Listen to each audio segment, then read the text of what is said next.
Bonjour à tous et bienvenue sur cette vidéo.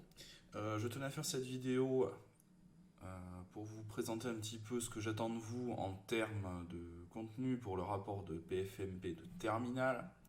Donc on va y passer tout de suite. Donc je vais mettre en libre accès sur ma chaîne prof de CNC, donc PROF 2, le 2 du 2, CNC qui est écrit ici. Donc vous irez, j'ai créé une playlist compte rendu de PFMP dans laquelle pour l'instant il n'y a aucune vidéo, mais cette vidéo finira par atterrir dans cette playlist là. Je vous invite également à regarder la seule vidéo qu'il y a sur les tutoriels LibreOffice qui vous apprend à faire un sommaire interactif avec LibreOffice. Bien, aujourd'hui on va parler du compte rendu de PFMP et pour cela je vais m'appuyer sur un rapport d'excellente qualité qui a été réalisé euh, dans l'Académie de Bordeaux par quelqu'un qui était en reconversion professionnelle et qui à la base était euh, informaticien, qui s'appelle Olivier Battini. Donc je mettrai sur le lien de son site dans la description. Vu qu'il était informaticien, il sait faire un site internet. Donc ça c'est son site internet où il présente un petit peu son travail aujourd'hui, qu'est-ce qu'il fait et en l'occurrence il est opérateur régleur bibroche. Et sa page d'accueil résume bien ce qu'il faut être en usinage, exigeant, faire de la qualité et être efficace. Donc je vais aller directement sur la page présentation de sa chaîne, de son site. Donc voilà, c'était un ancien entrepreneur dans l'informatique et il a décidé de se reconvertir. Donc maintenant aujourd'hui il est opérateur bibroche sur tour automatique. Il dit que c'est un poste exigeant mais passionnant. Et juste pour continuer dans cette direction, il met en ligne également son rapport de stage de bac pro technicien d'usinage en fait. Son CV, quelques distinctions, des documentations à titre personnel ainsi qu'un relevé d'examen que l'on va aller voir tout de suite. Donc, pour la partie entreprise, c'est l'U31, réalisation et suivi de production oui, c'est ça.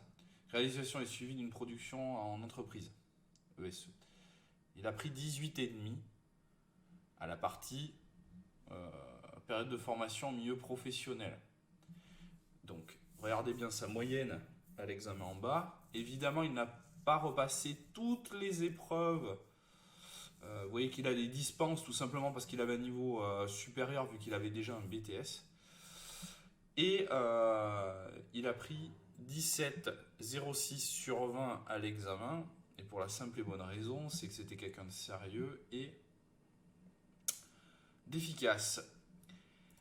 On va passer maintenant à son rapport de stage. Son rapport de stage, je ne sais pas avec quoi il a réalisé, s'il a fait avec Word, avec LibreOffice, peu importe.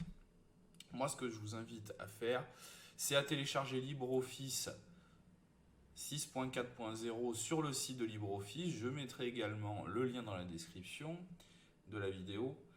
Vous le téléchargez et si vous avez des manipulations d'images, rogner, ces choses-là, je vous invite à utiliser GIMP qui est aussi gratuit et qui est aussi performant que Photoshop, à condition de savoir s'en servir. Donc, on va passer à son rapport de stage. Son rapport de stage, il est excellent, évidemment. Je vous dirai pourquoi il n'a eu que 18,5, selon moi. Ceci dit, je n'étais pas dans le jury, donc je ne peux pas vous dire pourquoi il n'a pris que 18,5. Il aurait pu prendre 20, ça aurait été pareil. Là, en l'occurrence, je pense qu'il a pris 18,5 parce qu'il a été un peu léger sur une des parties de son rapport. Ce qu'il faut savoir, c'est que lui, il a passé son bac sur un an. D'accord? C'est quelqu'un qui a déjà un BTS, il veut passer son bac, il a passé son bac sur un an. Donc ici, on va parler déjà de la page de garde, de la mise en forme de la page de garde. Certes, il a mis une image bateau, mais au moins c'est une image d'usinage, plutôt attrayante. Ici, la seule erreur que je lui reprocherai, ce n'est pas un rapport de stage, c'est un compte-rendu de période de formation en milieu professionnel. Il met évidemment pour quelle formation, pendant quelle période ça s'est déroulé, qui il est, où est-ce qu'il était en formation, en l'occurrence ici c'est au lycée Gaston Crampe, et la société dans laquelle il a effectué sa période de formation, donc en l'occurrence la société STVSA. Il précise les logos de la région, du lycée, du Greta, puisque c'était de la formation continue. le logo du lycée dans lequel il était et le logo de l'entreprise. Vient derrière le sommaire. Le sommaire, vous remarquerez que le sommaire est paginé de manière automatique. Donc ici, on a les titres principaux qui sont calés à gauche. Et ensuite viennent les sous-titres. Les sous-titres, vous voyez, ont une tabulation pour les décaler du titre principal. D'autre part, ici c'est un PDF qui est ouvert, mais quand vous générez un sommaire en automatique en PDF, il conserve ce qu'on appelle les liens de page. C'est-à-dire que si par exemple je clique sur organigramme, je vais tomber pile sur la page 11. Alors visiblement il n'est pas d'accord, alors que ça a marché pour les autres. Voilà, bon, bien entendu la page 11 ça ne fonctionne pas, je ne sais pas pourquoi. Donc là vous voyez j'ai cliqué sur localisation, il m'a fait aller directement sur la page localisation. Donc ici, le sommaire en automatique, je vous invite à voir l'autre vidéo que j'ai faite sur le sommaire en automatique, comment activer une partie du menu pour pouvoir le faire. Vous voyez ici, son rapport fait 66 pages. Ceci dit, il regroupe toutes les informations de ce qu'aurait mis un élève de seconde, première et terminale. Vous, ce qu'on va vous demander, c'est évidemment de ne pas peut-être en faire autant, mais même si, très sincèrement, pour moi, 60 pages, c'est plutôt correct. Il y a beaucoup de choses qui ont été faites, beaucoup de choses qui sont montrées dans ce rapport. Mais il ne faut pas oublier que pour la partie basique, il a fait 44 pages et que les annexes comptent pour 45 à 66. Donc oui, les annexes, on les pagine et on les numérose. D'ailleurs, si ici je clique sur... Alors il y a un souci, j'ai l'impression que les liens ne fonctionnent pas terrible. Il y en a certains qui fonctionnent et d'autres qui ne fonctionnent pas. Je ne sais pas pourquoi. Normalement, ça doit tout fonctionner. Donc là, vous voyez qu'ici, il a scanné tous ces documents. En l'occurrence, les annexes sont des documents ou des photos qu'il a prises en entreprise sur ce qu'il a fait pour montrer un petit peu ce qu'il a fait. Parce que ce n'est pas parce que vous allez mettre « oui, j'ai fait ça, j'ai fait ça, j'ai fait ça » qu'on doit vous croire sur parole. N'oubliez pas que le jour de la présentation, souvent, il y a les responsables d'entreprise et que s'ils viennent et qui voient « oui, oui, j'ai fait ça, j'ai fait ça, j'ai fait ça » alors que c'est pas vrai, vous allez passer un petit peu pour un menteur, ce qui n'est pas vraiment en votre faveur pour la note finale. Donc ici, le sommaire, alors plusieurs parties. Derrière le sommaire, on met toujours les remerciements. Ensuite, une introduction. Attention, mais pas quelque chose de bateau, mais quelque chose qui a un semblant, même pas un semblant, il faut que ça soit personnel pour introduire quels sont les objectifs de cette période de formation en milieu professionnel et évidemment dans la conclusion qu'est-ce que ça vous a apporté. Donc on fait un retour sur l'introduction par rapport à tout ce que vous avez fait en entreprise entre les deux. Il présente la société, donc il fait une présentation, localisation, l'historique, la fiche d'identité, les clients, l'organigramme, les agréments et qualifications et le management de la qualité. Ça fait de 7 à 12, ça fait 5 pages. Donc en 5 pages, il a réussi à parler de tout ce qui était important pour l'entreprise. Bien entendu, vous voyez qu'au remerciement, il fait des remerciements assez logiques. L'équipe du lycée, le tuteur de stage, enfin le tuteur de PFMP, pardon, les collaborateurs de la société qui ont pu l'aider. Donc il fait une introduction. Je vous inciterai à aller la voir par vous-même. La société, il présente la société rapidement. Vous voyez, ça dure une page. Il n'y a pas... c'est pas... Et oui, et toutes les pages sont numérotées. Il a mis la version tout simplement pour avoir un suivi de ce qu'il avait modifié. La localisation, très simple, un plan, on voit qu'ici c'est Toulouse, elle se situe dans le quartier de Montaudran, c'est ici, point barre. Pas besoin d'en faire plus. L'historique très simple, une page. La fiche d'identité qui est importante, qui permet de parler un petit peu du chiffre d'affaires, du capital social, du RCS, etc. Les clients, vous voyez que les clients, c'est même pas 2 lignes. Il a mis les logos de tous les clients de la société et terminé, ça suffit. L'organigramme, on voit qu'ici, en plus d'être l'organigramme avec les noms, les postes, on a aussi des photos des personnes. Les agréments et qualifications, là, en l'occurrence, ce sont tous les agréments. Bon, l'ISO 9001, beaucoup de l'entreprise l'ont passé à une certification de qualité française. Mais vous voyez qu'ils ont un agrément aussi RCL, qui est un agrément spécial de chez Safran pour certains de leurs produits. Donc c'est un agrément aéronautique maison de chez Safran.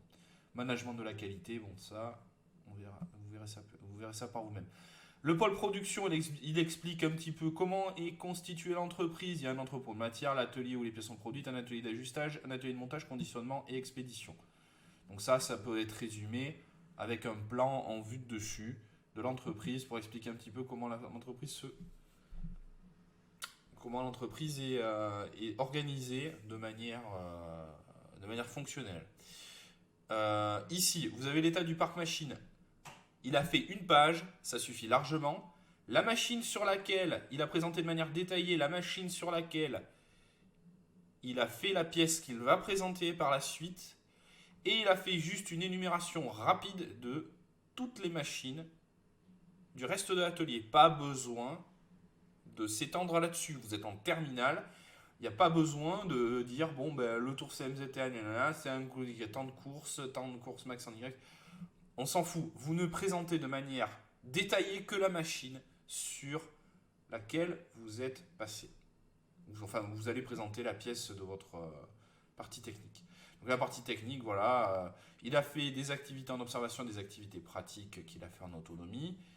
Il a fait du réglage de machine. Donc là, il détaille toutes les étapes et tout le travail en fait que doit faire un opérateur régleur d'usinage. Donc le réglage des machines, il explique les vérifications, des stratégies d'usinage et de programmation. Il a choisi et monté des morts, il a vérifié et monté des outils, il a fait des jauges, il a fait des origines, il a fait des mesures avec un palpeur de mesure, il a fait des corrections dynamiques, il a fait l'usinage de la pièce et il a déchargé le programme qui a été modifié, puisque s'il a réalisé des modifications par rapport au programme de base, il l'a remonté, donc soit sur une clé USB, soit vous le faites comme chez nous, on peut le faire, c'est-à-dire décharger le programme après modification pour qu'elle soit directement intégrée à la base de données. En production, il a fait du tournage, il a fait du décolletage, du fraisage, la fabrication d'outils de contrôle. Bien entendu, la maintenance, les nettoyages, le contrôle. Il présente des outils de contrôle, la programmation. Donc il explique un petit peu comment la programmation est faite ou comment il a pu la faire. La programmation en production, la qualité, lean manufacturing, ça c'est pour la partie qualité et organisation dans l'atelier pour avoir un flux de production le plus efficace possible. Le 5S, donc c'est ça, c'est Seri, Seiton, Seiko, Shitsuke et Seketsu. C'est une méthode d'organisation pour ranger et optimiser votre travail à l'atelier. La démarche de la société, donc voilà le 5S sur les postes de travail des opérateurs. Donc vous voyez que les postes de travail, ils sont organisés. J'aimerais bien que vous en inspiriez aussi pour que vous travailliez comme ça un peu à l'atelier, arrêtez de travailler en bazar sur vos postes. L'étude de cas, donc là il présente la pièce qu'il a réalisée. Donc rapidement il explique la fonction de la pièce. Il fait également référence aux annexes. Il a redessiné sa pièce sous SolidWorks, puisqu'ici, ça, SolidWorks, on voit bien qu'ici il y a marqué licence éducation SolidWorks. Donc c'est au lycée qu'il a réalisé, qu'il a redessiné la pièce. Tout simplement parce qu'il a peut-être pas eu le droit d'utiliser le dessin de définition d'origine, mais vous avez parfaitement le droit de redessiner la pièce avec la cotation fonctionnelle pour pouvoir faire ça. Bon, en l'occurrence, vous voyez qu'il y a quelques tolérances, mais il n'y en a pas tant que ça. C'est un T en... C'est quoi la matière? Il a précisé les filetages ici. EZ5CNU, ouais, c'est un bronze. Je pense que oui. Un bronze ou un laiton. Donc voilà, et il a refait évidemment toute la documentation de fabrication, la nomenclature des phases. Je vous incite évidemment à utiliser au lycée la documentation que vous avez dans Top Solid, la documentation de fabrication Excel. Donc vous me refaites la nomenclature des phases, ce que j'appelle le process. Les contrats de phase, on n'est pas obligé de les faire, mais par contre, ce que je vous inciterai vraiment à faire, pour le coup, c'est réaliser la FAO de votre machine, enfin la FAO de votre pièce sur Top Solid. Vous sortirez évidemment les fiches outils que vous pourrez ajouter, les fiches d'autocontrôle de la pièce, quelles sont les cotes à contrôler, avec quelle fréquence.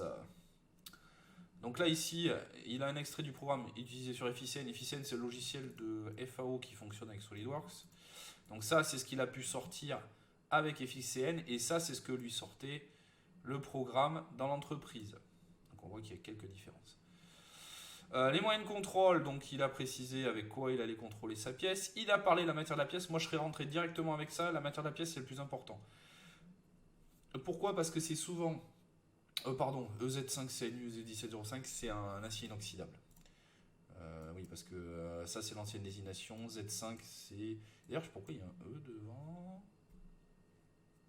C'est peut-être l'ancien état. Je sais plus. C'est l'état de... Peut-être ça durcit. Je sais plus. Donc en gros, moi je serais rentré avec la matière de la pièce en premier, tout simplement parce que c'est ça qui vous permet de définir vos conditions de coupe. Quand vous présentez ici la pièce, ce qui est intéressant de faire, c'est par rapport au dessin de définition direct, juste après par exemple, on présente la matière. C'est le point d'entrée pour la nomenclature des phases et tout ce qui est conditions de coupe.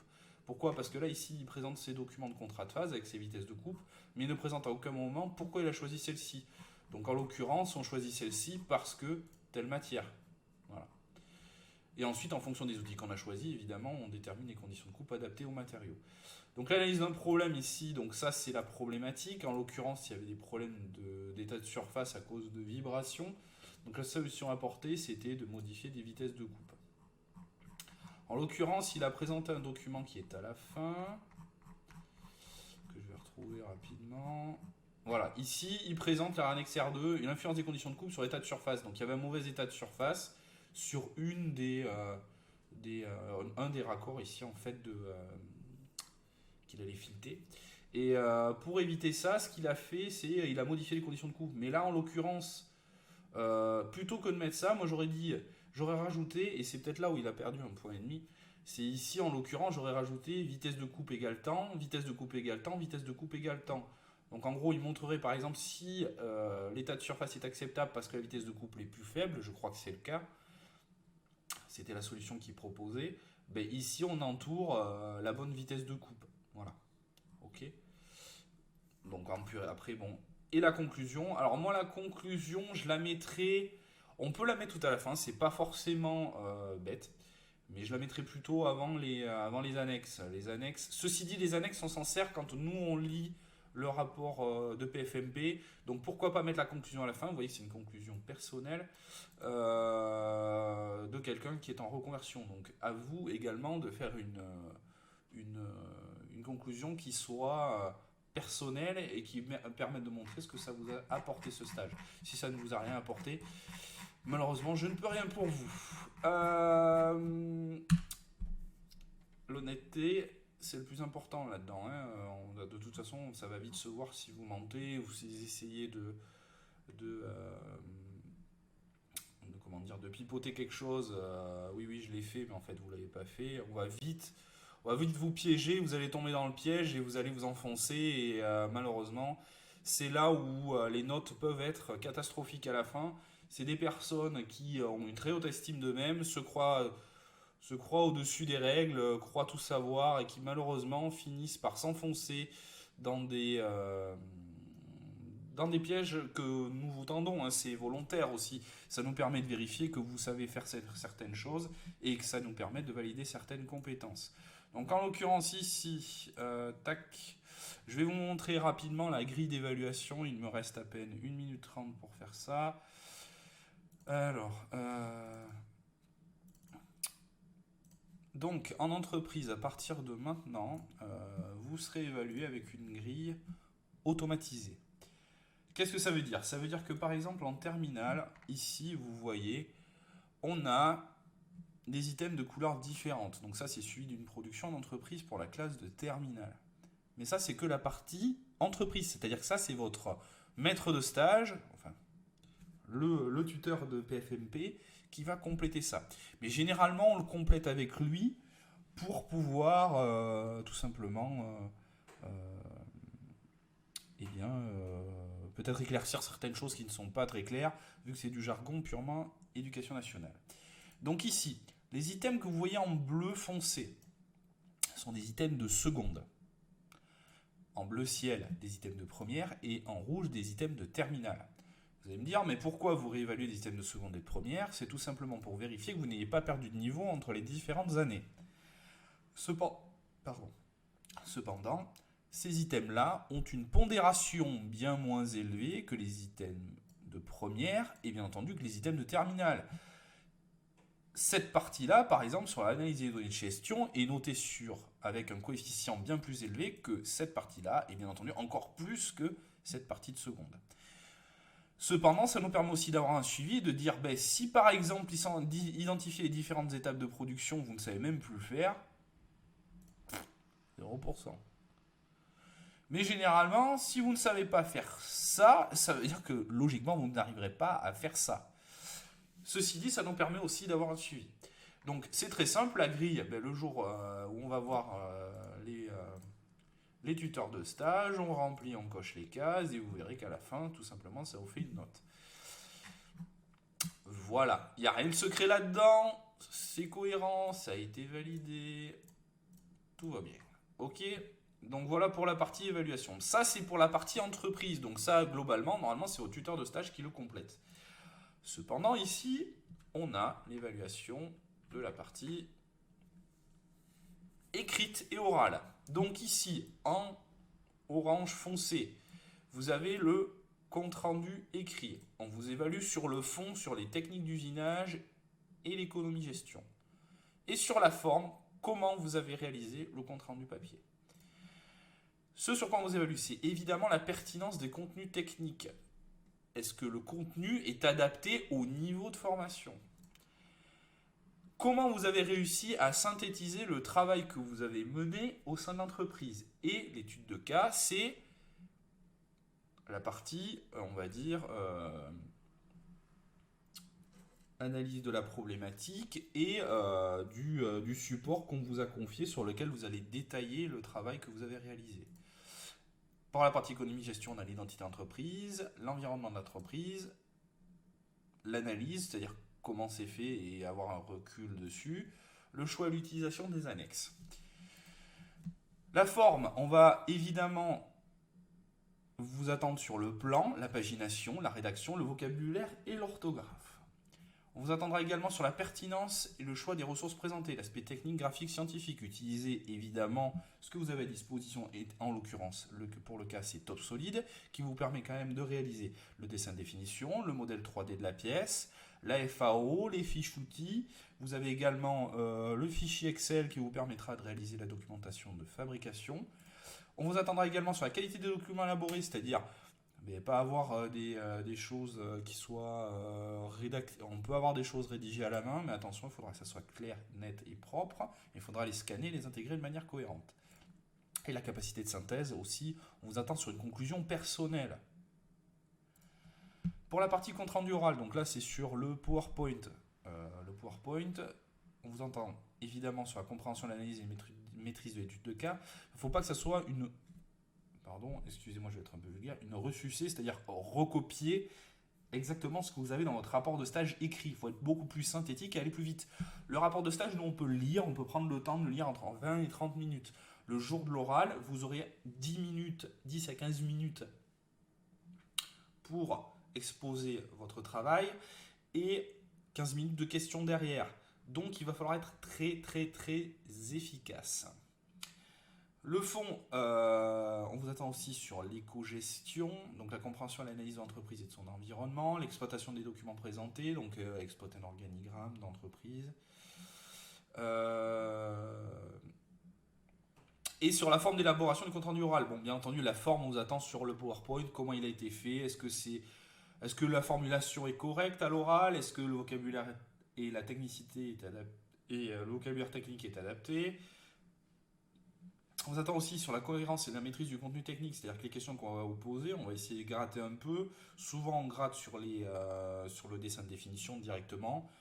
Explique-moi, par exemple, explique-moi la désignation de la matière. Qu'est-ce que c'est comme matière? De quelle famille de matériaux elle fait partie? Qu'est-ce que ça implique sur l'usinage? Sur les outils de coupe, les conditions de coupe, etc. L'utilisation des auxiliaires pédagogiques, c'est le PowerPoint en lui-même, comment vous l'avez utilisé, comment vous l'avez exploité, et bien entendu sur la gestion du temps. Si vous êtes trop court, vous serez sanctionné. Si vous êtes trop long, on vous le précisera, on vous dira attention, là tu dépasses le temps limité, essayez d'accélérer. Si on voit qu'au bout d'une minute ce n'est pas terminé, on vous coupe et on vous arrête. Voilà. Voilà un petit peu pour la grille d'évaluation, même principe, on coche les cases, ça on le fait le jour de l'évaluation. Et c'est à peu près tout ce que j'avais à vous raconter. Je vous mettrai tous les liens nécessaires dans la description pour télécharger LibreOffice, GIMP, pour modifier les images. Je vous mettrai en lien également le site d'Olivier Battini, qui est la personne qui a réalisé le rapport de stage.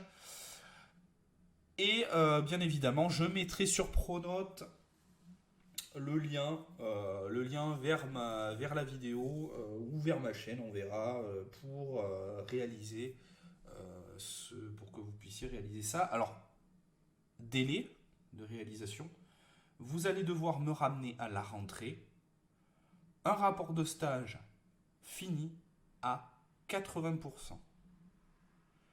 Les 80%, c'est toute la structure, avec les titres, les sous-titres, toute la partie bateau, c'est-à-dire la présentation d'entreprise, ça doit être fait plié.